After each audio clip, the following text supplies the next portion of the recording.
नमस्कार, मैं हूं आपके साथ अनुष्का राय और आप देख रहे हैं खबर 24 एक्सप्रेस।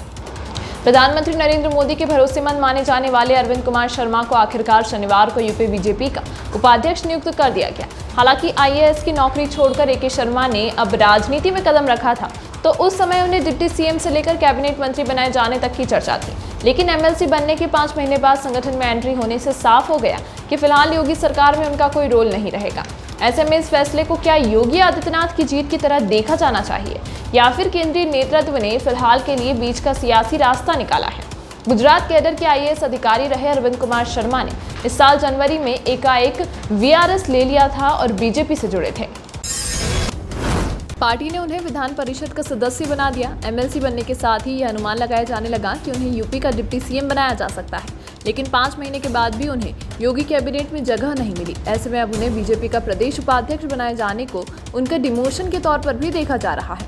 दरअसल एके शर्मा कोई आम आईएएस अधिकारी नहीं थे जिनकी यूपी बीजेपी में एंट्री पर चर्चा नहीं होती। शर्मा पीएम मोदी के सबसे खास और करीबी अधिकारियों में से एक हैं। गुजरात में मुख्यमंत्री रहने के दौरान मोदी ने कई साल तक उन्हें अपने साथ रखा था। नौकरी में रहने तक वो केंद्र सरकार के साथ तमाम अहम मंत्रालयों में काम करते रहे, लेकिन यूपी की सियासी पिच पर उनके उतरने के साथ ही तमाम कयास लगाए जाने लगे। यूपी के बीजेपी नेताओं ने उनसे मिलना जुलना भी शुरू कर दिया था।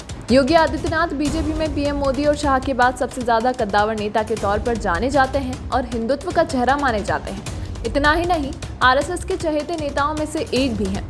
यूपी में कुछ ही महीने बाद विधानसभा चुनाव होने हैं। मौजूदा समय में यूपी बीजेपी में सीएम योगी की टक्कर का कोई दूसरा नेता नजर नहीं आता। जिस तरह की आक्रामक शैली वाले नेता की जरूरत पार्टी को है, बीजेपी के पास सीएम योगी का विकल्प नहीं है।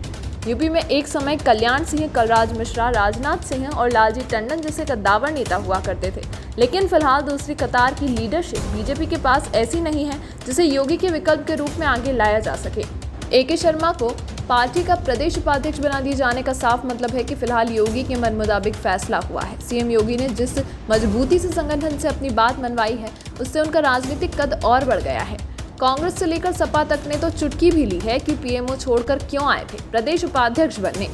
सपा के प्रवक्ता उदयवीर जी ने कहा है कि प्रधानमंत्री नरेंद्र मोदी के चाहने के बावजूद योगी मंत्रिमंडल में शामिल नहीं किए जा सके। वहीं कांग्रेस के यूपी प्रवक्ता सुरेंद्र राजपूत ने कहा कि योगी आदित्यनाथ इस पूरे सत्ता संघर्ष में केंद्रीय नेतृत्व पर भारी पड़े हैं। एके शर्मा को मंत्री बनाने के बजाय संगठन में जगह देना योगी की जीत है और बीजेपी के केंद्रीय नेतृत्व की हार। एके शर्मा को यूपी बीजेपी का उपाध्यक्ष बनाए जाने को भले ही योगी की जीत के तौर पर देखा जा रहा हो, लेकिन इसके पीछे केंद्रीय नेतृत्व की भी सोची समझी रणनीति है।